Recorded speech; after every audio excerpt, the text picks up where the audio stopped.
So I guess I'm just going to get the party started. Ian, are you ready? Yeah, we think we have 19 here so far. We'll let everyone trickle in. I know everyone's time is very important, especially in healthcare. So I'm just going to get this webinar started. Welcome, everyone. My name is Miranda Ferrier, and I am the CEO of the Ontario PSW Association and the Canadian Support Workers Association. And I wanted to welcome you all here today to learn about how the Ontario PSW Association supports PSW employers. You're a very important part of the association. Obviously, many of our members work for many of you here today, and I look forward to getting started on this. Oop, there you go. So who is OPSWA? A lot of people kind of get confused as to who we are and what we do. So just a quick kind of overview of that is OPSWA is a chapter of the Canadian Support Workers Association that we refer to as CANSWA. We are actually the largest and the first chapter. So we're proud to be that. CANSWA is a registered not-for-profit federal association, and we are active with federal government, and we lobby for PSWs on that platform. We're actually doing a meeting this afternoon with federal government. So it never stops, provincial or federal.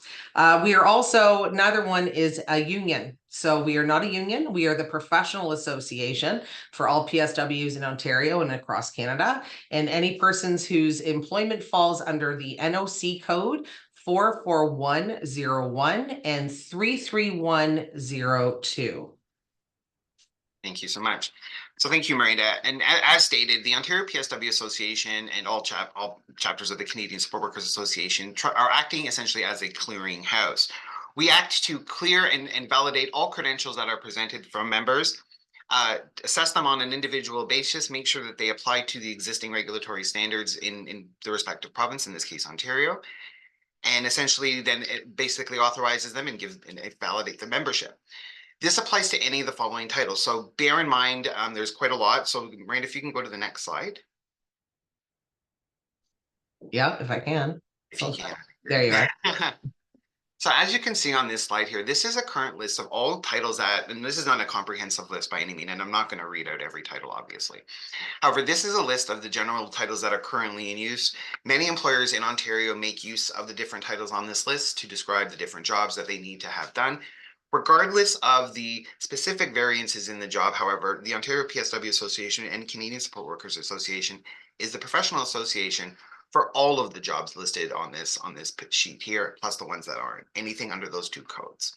So as such, we act as a clearinghouse to sort these out into one usable badge item, and that is what we do. So next screen. We're actually lobbying right now federally to bring all of these mass amount of titles to actually be just PSW across Canada. It's a very confusing situation with these so many different titles. I know that Ian and myself were quite shocked when we did our homework and we figured this out. Well, to that point, like if you can go back for a second, Miranda, the current title under the NOC wants to use is personal care provider, or PCP. That is, again, one of the titles listed under. So a PCP is, again, PCPs, developmental service workers. These all fall underneath the professional association. There's so many titles. There's lots of titles. So many titles. So common employer problems. So this is what we encounter at the association. So healthcare delivery is not a one size fits all situation. Healthcare in itself is difficult to manage and to drive through any given day. And so clients have a variety of different needs that not only does the PSW have to adhere to and to follow, but same with the employer. So to help describe these jobs, many employers use a number of different titles to describe this specific care. To give an example, caregivers, home support workers. So a lot of employers will call individuals that go into people's homes home support workers because they're not supposed to be performing PSW tasks. Now, that being said, a lot of them still perform those PSW tasks. And so it becomes a confusion as to who does what and who can do what legally. And again, there's a number of titles, and it causes confusion for many of the people that are receiving the care and also for the people that are performing that care. We receive a lot of phone calls from clients and patients and residents across Ontario that ask, well, number one, what is a PSW? Number two, why do I have a caregiver? Why do I have a home support worker? Why do I have a care, supportive care aide? Why do I have a resident care aide? And the list goes on and on. And so with so many titles in use, how can employers, the question is, accurately assess the skill sets of their candidates? And how do employers validate the educational credentials? And how do employers know if their candidate has a criminal history? We're going to get into some real interesting stuff a bit more down in this presentation. And are the candidates, you hire held accountable for their actions like other members of the healthcare team? So an example there is nurses with the CNO. And this is not, I want to say, against the employers. This is just an education as to how difficult it is for everyone to figure out how to deal with this not a one-size-fit-all world of healthcare. And most employers simply do not know. Ian? As a result, we found that over the last 5 years that I've been doing this, we've come to the conclusion that employers are doing what they believe to be what they do legally, and they believe to be best is the legal approach. But right now, we really believe that a lot of employers out there in Ontario are hiring the unknown. So currently, most employers of the titles that we listed that fall under the National Occupation Codes 44101 and 33102 assess the credentials based on a very straightforward process. These are set up and aligned with the current regulatory structure for long-term care, for example.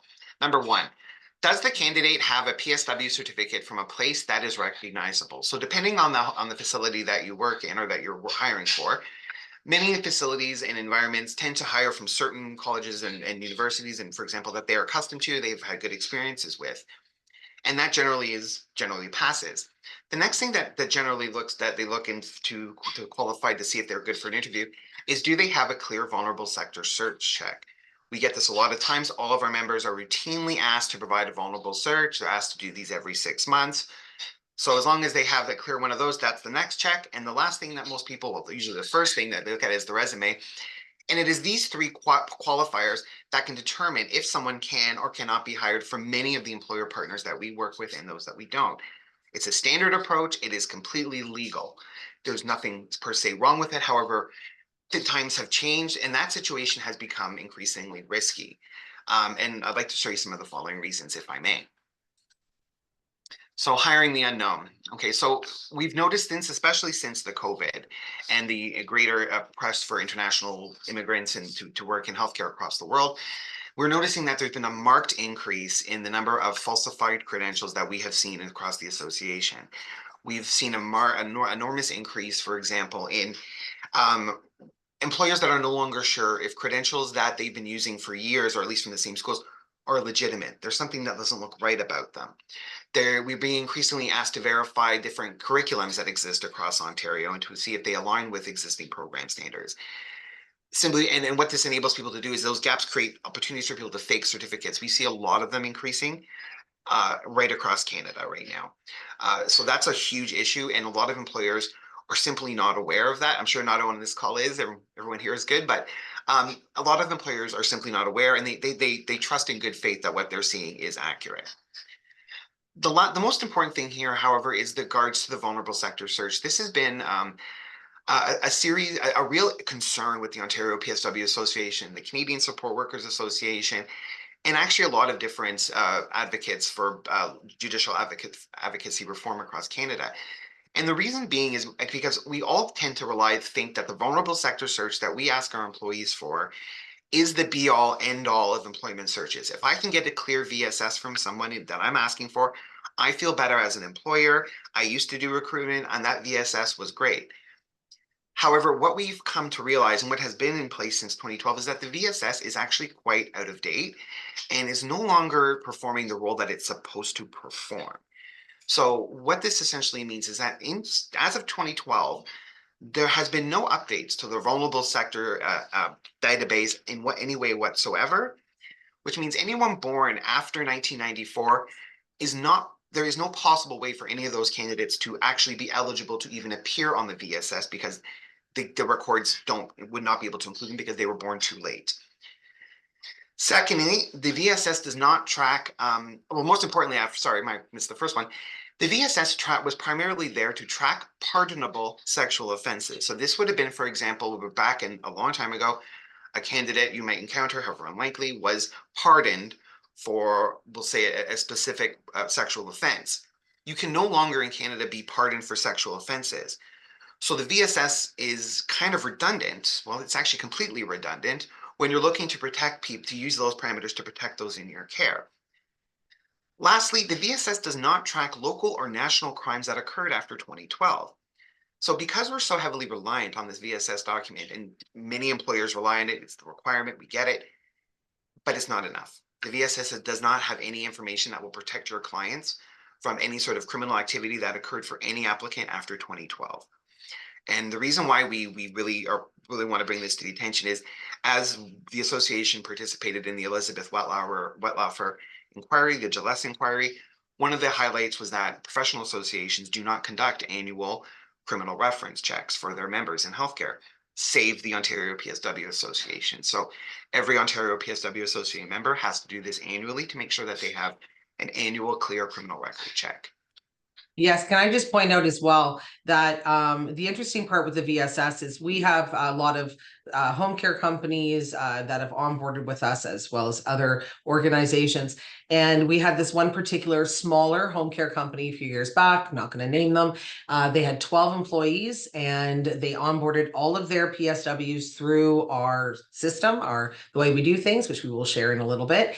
And it came back that 9 out of 12 had criminal offenses, the criminal charges laid against them. And the interesting part about it, which I mean is really sad and scary if you think about it, but the really sad thing was they relied solely on the VSS because they believed it's a great name. Let's not get that wrong. I mean, whoever named it right. So everyone's under the impression that you get a VSS check and that's your criminal and that's your vulnerable sector search, et cetera, but it's not. And so that was a scary kind of realization for our partner. And since then, they've obviously, all of their PSWs go through OPSWA, but it was a wake-up call. That is for sure. Go ahead, Ian. So hiring certified healthcare workers is what we consider to be the solution. We advise this as being the solution for employers that are hiring anyone in these NOC codes. Essentially, the Ontario PSW Association badge, which we see here, our lovely CAO is herself a badge holder, and you can verify her online through our channels to make sure she is actually who she says she is. She has insurance and she is actually a PSW. Pardon me. Excuse me again.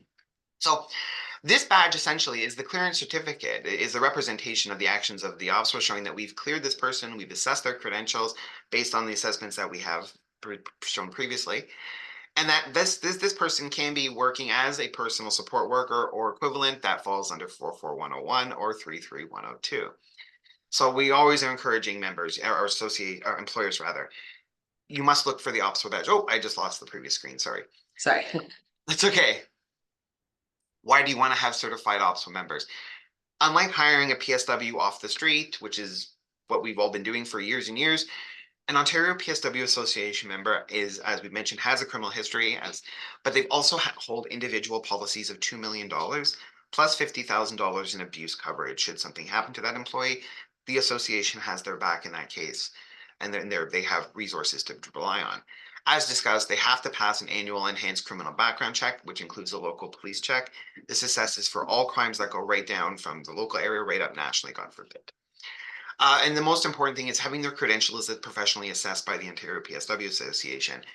The Ontario PSW Association and the Canadian Support Workers Association, our job solely is to assess credentials and to ensure that those people that are applying to the association meet a necessary threshold to perform professional care to those in Ontario and by extension Canada. This is the safest employee that you can have as working under these positions, and this badge is the only way to verify online currently if someone is who they say they are. And it can be verified instantly, offering instantaneous protection and verification for any badge holder. So just to add to that as well, is that our badge also meets all the requirements set forth by the Ministry of Health and Ministry of Long-Term Care in relation to hiring for personal support workers in literally any sector. It's not just public sector or private sector, it's any sector. When you have an OPSWA PSW, you have someone that you know is fully vetted, fully certified, and runs and is perfect. That has to be what you need as PSWs in Ontario. So this is our certification badge process. So just bear with me a little bit as we go through this process. And we are more than happy as well to send this presentation to you. Any of you that would like to have it afterwards, we're also recording this. So this will also be available on our website if you need to go back and have a look at it. So the applicant applies. So this applicant could be a personal support worker from Ontario. It can be a CCA from Nova Scotia. It could be a nurse from India. It can be pretty much anyone can apply to this association. So the application is sorted into appropriate qualifications. The PSW program, 640 hours in length from a recognized program in the province of Ontario. The PSW is an RPN or RN certified through the College of Nurses. Believe it or not, we have some of those. Applicant has been employed as a PSW prior to 2011. Applicant is a first-year nurse or RPN, and applicant has equal or greater education from outside of Ontario. So back in 2019, we were approached by the Ministry of Health and Health Force Ontario to see if there was a way that we could grandfather international healthcare workers to work as PSWs in Ontario. We have done that quite successfully since then, and we've grandfathered over 5,000 international PSWs into Ontario healthcare, which has been great. So once they've been and they've gone into their different areas of where they have to be for the different memberships, our membership team and our credentialing team goes through all of the necessary documentation that they have to have. Obviously, a PSW from Ontario needs to have their certificate from the school that they attended, and we sometimes even double check up on those ones to ensure that they are accurate and they're not false. So once we've gone through that process and they give us all of their credentials and they've passed through all of these loops and bounds and jumps over mountains and everything else that they have to do, then they're passed on to our enhanced police information check. This is the back check. It's all performed online. I'm sure a lot of you are quite familiar with this.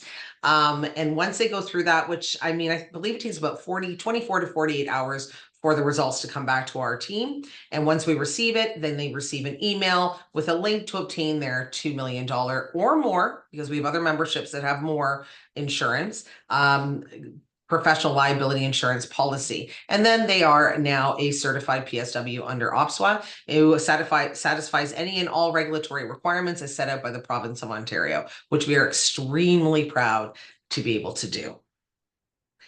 And the cost to adopt this standard, Ian? Nothing. Free. That's why we're here. This is simply a recommendation, an offer of service. If you have questions about who you're hiring, you're not sure, please look for the Ontario PSW Association badge.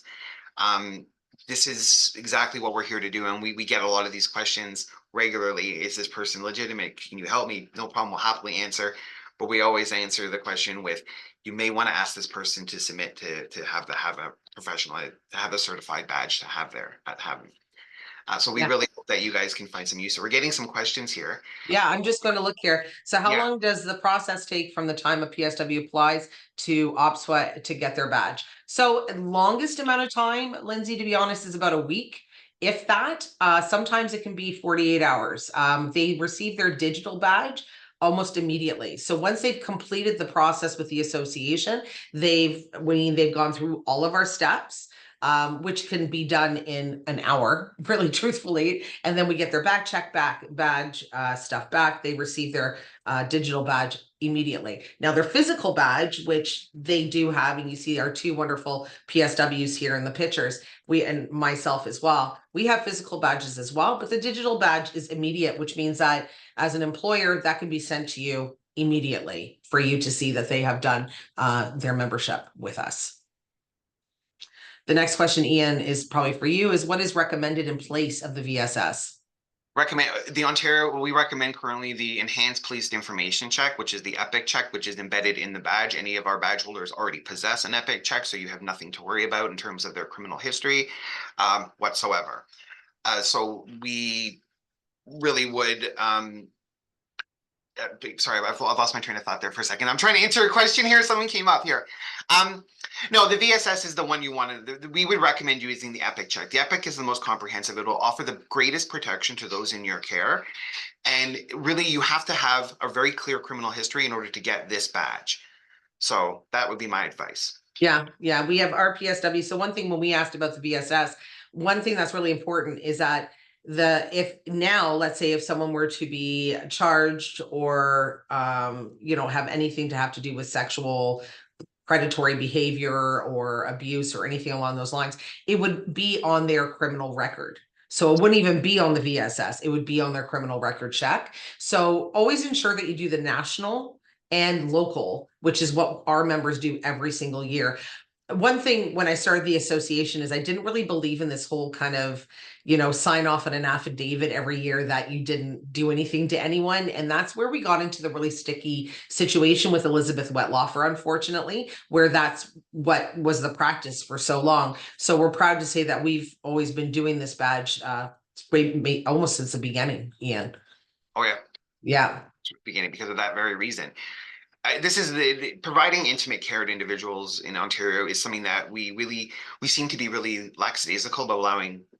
We seem to extend a lot of trust to individuals that we found that upon our experience, we maybe shouldn't have done that in the past. So I think we've known since the beginning, we found this to be very value added and the highest standard and quality that we can offer that's available. That's what we can do. So how much are membership fees? So for a OPSWA member, PSW member, which is just our standard membership for PSWs, it is $197.75 a year. This also gives them a host of discounts to our gala, which I know we're sitting behind the stuff here. Continuing education discounts. We have commercial partners like Mark's Work Warehouse, as you guys can see, our wonderful scrub shirts that Mark's Work Warehouse actually holds and sells because they're so popular. And also like the Brick and Rogers Wireless and the Aquarium in Toronto. We're all about taking care of the PSW. We want you to take care of them in the workplace, and we will take care of them everywhere else. So we really like to ensure that they're happy in their houses, in their homes, with their families, and that they have access to discounts and everything so that they can be the best PSW they can be for you and your clients when they're working for you. So, and also too, it's tax deductible. So all memberships with the association are fully tax deductible because it's a professional membership. Absolutely. Questions come up here. I'm gonna, Randy, can you read the question from there and I'll answer it? If an individual applies for OPSWA certification and their credentials come from blacklisted school, do they get notified during the application process? Yes. Yes. Absolutely. The blacklisted schools they pop up faster than we can count them. They come up overnight. They are literally omnipresent. So it's a constant battle trying to identify them. And yeah, we definitely notify them to make sure that they know and that doesn't qualify. There's a question in the question and answer chat. I'm going to read this out because this is a very important question. Excuse me, I have allergies this morning. We had someone apply to us for a PSW role who was an OPSWA badge holder. So they had one of our badges. And they also produced a PSW and also produced a PSW certificate. The OPSWA badge checked out through the back check. However, we found that the person did not actually complete the PSW program, which would they produce certificate from. Could you explain how this person could receive an OPSWA badge? That's an excellent question. So there's a few ways that could have happened. Now, Randy, can you go back to the previous screen with the chart? Yeah, absolutely, I can. Oh, no, I can't. Okay, sorry. No, I can. Hold on This just is one an excellent second. question. So wonderful. Thank you so much. So PSW program. So a lot of employers right now and a lot of recruiters who work for hiring PSWs are very, very reliant on the PSW qualifiers that are laid out in sections 24622 subparagraph 52 A and down to E. That's what this length comes from. Recruiters often, when they're looking at the qualifiers for personal support workers, they mostly look at the first one. Does this person have a PSW certificate that is 640 hours in length? But a lot of recruiters become more and more reluctant to go down the regulatory options, which include RPNs from from within Canada that are working, that are already RPNs and just want to work as PSWs, someone that's been a PSW for years, an applicant that's an RPN, and an applicant that has an equal or greater education from outside of Ontario. So what would happen in an individual like that is the individual may have, for example, let's use the example of SR College. And I'm not trying to sell out a college, but this is a very famous one that the Ministry of Long-Term Care brought out. So we have badge holders that are graduates of SR College, but they also have an OPSWA badge. So how can that be? The reason is very simple, because even though they don't have a PSW certificate, according to everyone's belief, this is not real, they may have qualified and they would have qualified under one of the other sub requirements that are found under the regulations. As recruiters, you can hire, for example, an applicant that has greater or equal education from outside of Ontario. So in the cases like SR College, those members who did not have were not internationally medically trained or were not nurses, were able to maintain their badge position because they already possess the skill sets from their home country, which is part of our international nursing program. So yes, you're right, that PSW certificate may have been fake. They may not have even completed it, but they still qualify as membership and they still would qualify to work in Ontario as a personal support worker. We see a lot of reliance on solely seeing that certificate as being the be all end all of hiring a PSW in Ontario. That is not the case. And a lot of recruiters, for the best interests of their facility, this is not a shot on anyone. I used to do recruiting too, and we'd be very reluctant, and it becomes increasingly uncomfortable to take the chances of making the individual assessment. How do I, as an recruiter, know, for example, when I was hiring PSWs in my time, if I had someone from another country that I thought could do it, it would be up to me individually to make that assessment and make that decision. I wouldn't do it. It's too much risk. And then I would be responsible for that person. Had the OPSWA been in place, I would have asked them to provide me a badge. Then I would know that this person is a professional and has the necessary training based on their entire skill sets learned from outside and within Canada. So that is how someone would get a badge if, for example, they have a certificate from a PSW college. If and when, for example, if there was one issued and it turned out that person faked it to us, we've not had that yet, but if and when, that badge would be canceled. Yeah. And the number would be struck. They couldn't use it anymore. So Absolutely. And I should also point out as well as if you have OPSWA members, the risk on your company, the risk on you is actually significantly less because we take that risk on ourselves as we are the ones that hold the main master license for their insurance, and they have to meet a certain criteria in order to obtain that insurance in the province of Ontario and across Canada.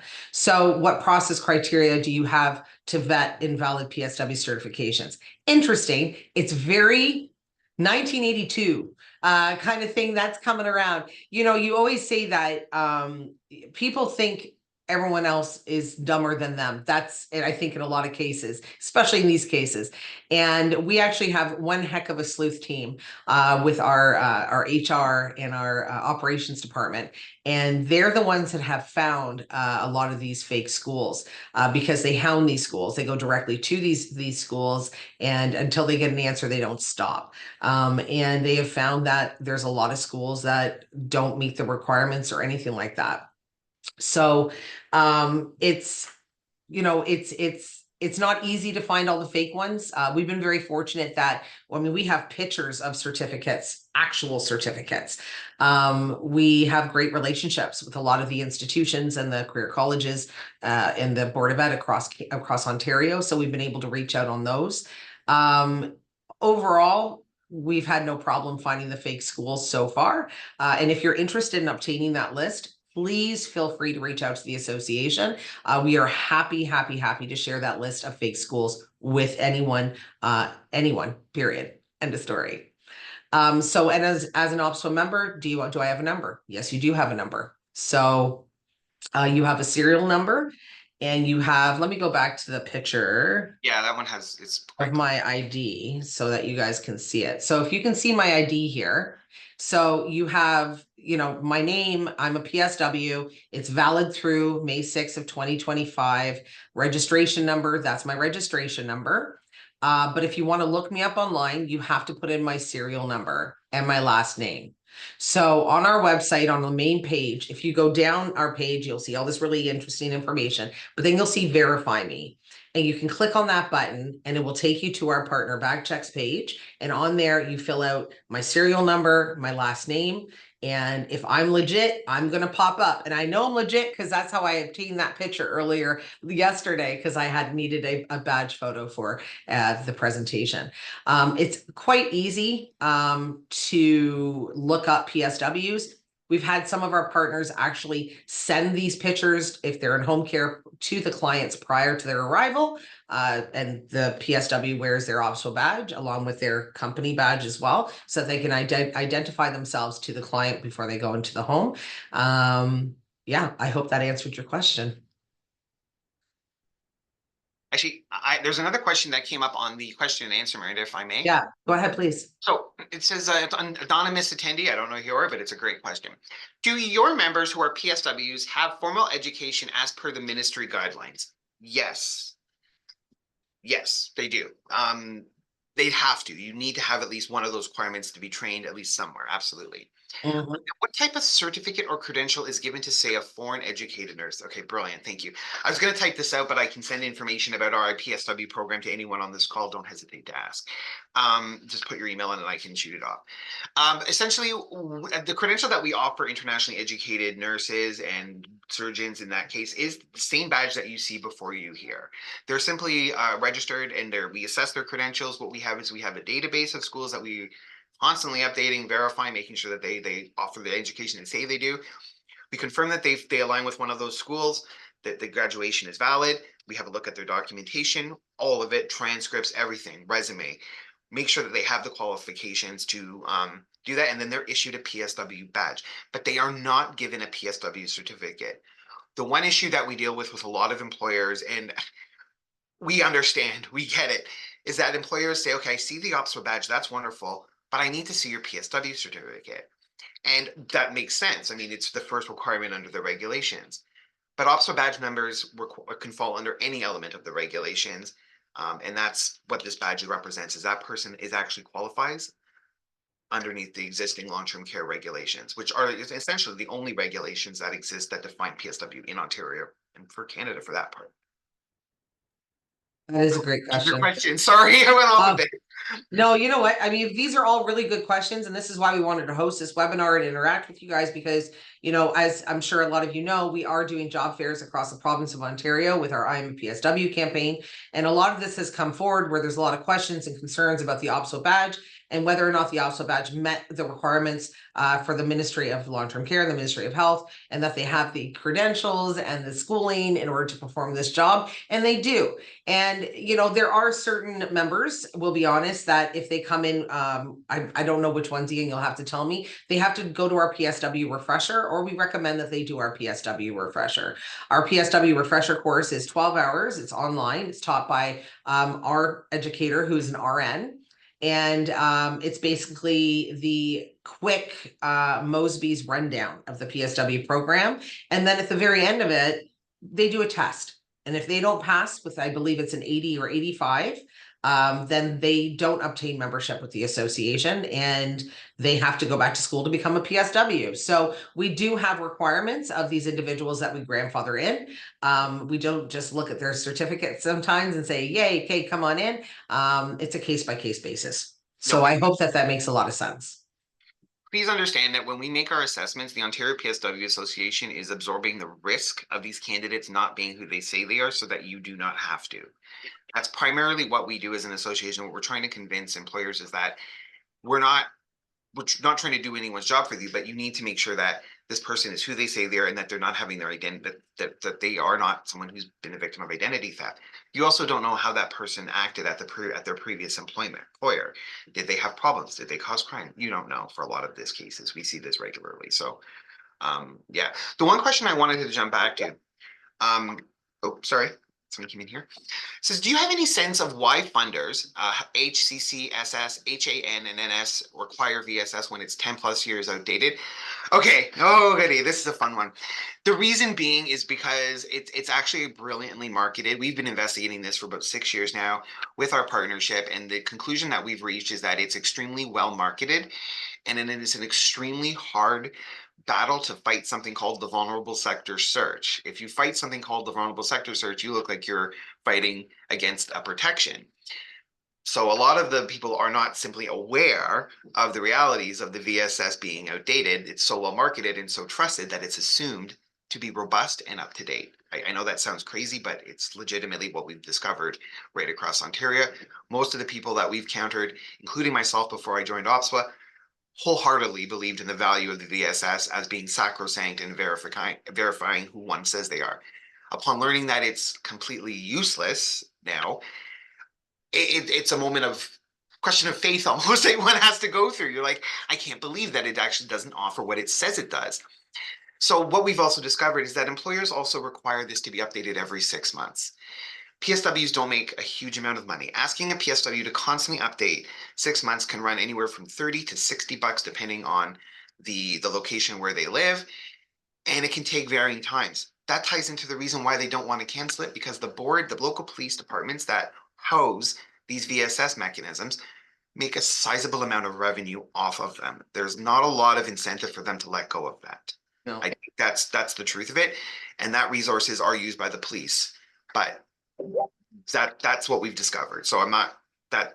Yes, that's what we discovered. So we also have a document on our website, which again, we're very happy to share with you guys. I would invite you all to, we can just send it out to all your emails. We obviously have them because you registered. We do have information about the VSS under resources on our website. It's actually a document that was written by Sterling Backcheck, to explain about the VSS and discrepancies and so on and so forth. So, oh geez. I just answered your question, Amanda, without even realizing I was answering your question. So it's on our website, and it's under resources, but we're more than happy to send you guys the information. I mean, everything that we do is extremely researched before we launch anything when it has to do with the association. So we take this job very seriously. Yes, we can smile and we're bubbly, but at the end of the day, we're extremely serious about having certified PSWs in the province of Ontario, and ensuring that not only do you guys have employees that you can rely on and that you can breathe a little bit knowing that they know what they're doing and that they're accountable as well to their professional association. But that the clients, I think at the end of the day, it's about public safety. It's about the safety of the individuals and the care of the PSWs. And I'm proud to say, knock on wood, right now, that we haven't had that issue within the association. All of our PSWs as well sign a code of conduct and a code of ethics as well that they have to abide by. So it's always interesting. Yes, I can send everybody a list of fake colleges after this meeting. It will actually come from our new director of operations, Nicole Crawford. She'll be the one that will send out that at the end of this. I think it's important. And also I think communication with the association and employers is extremely important. Don't believe everything you hear. And so come to us and ask questions. We're about helping you guys as well, not just the PSWs. There is a mass shortage of PSWs in the province, and we want to ensure that, every Ontarian that requires care gets the proper care that they deserve. So I think, is there any other questions? no, that was well said, Miranda. And we're asking, we'll definitely have recordings. This will be made available. This is a public document, a public facing recording, which is why we've done it. And Nicole will, if you can send Nicole requests for the recording at nicole@opswa.com for any employer that wants to connect with me or discuss anything in greater detail or discuss anything that they want to discuss, please don't hesitate to reach out to me. That's what we're here for. We're always here for you guys. So if there's not any more questions or concerns or anything like that, I think we're going to wrap up this webinar and give you guys some time back today, which I know you all appreciate. But thank you for what you do for Ontario's most vulnerable. And I guess with that, we have one more. Oh, one more. Hold on. We're upscaling every so often, but the nurses treats us as if we are not important. That's the problem, and that's pandemic right across. A lot of the PSWs. So to everyone on this call, it is no surprise healthcare is hierarchical. It's always been hierarchical. PSWs tend to get the short end of the stick a lot of times. And nurses are, because the more education you have, the more people they see, the more value you have. That's not the case, at least from our point of view. The nurses treat you as if you're not important. The nurses are the nurse, don't forget, is part of the RNAO, the College of Nurses, the Ontario Nursing Association. They have a lot of associations to make them powerful and to represent them. Please reach out to the OPSWA if you're feeling isolated in your workplace. You join the association, be a part of your professional association like nurses, and you can look them in the eye, which is what we're encouraging you to do. But you still have to listen to them, of course. Absolutely. So I guess unless there's any more questions from employers, we have some PSWs popping in here and I appreciate you. But if there's any more questions from employers or not, you guys know how to reach out to us. Our door is always open to employers. Please reach out. We want to help you guys be successful and we want to take on that liability for you. So if you have any questions or concerns, reach out. And with that, thank you very much for joining us today. And we look forward to having another one of these sometime soon. Thanks so much, everyone. Have a great day. Take care.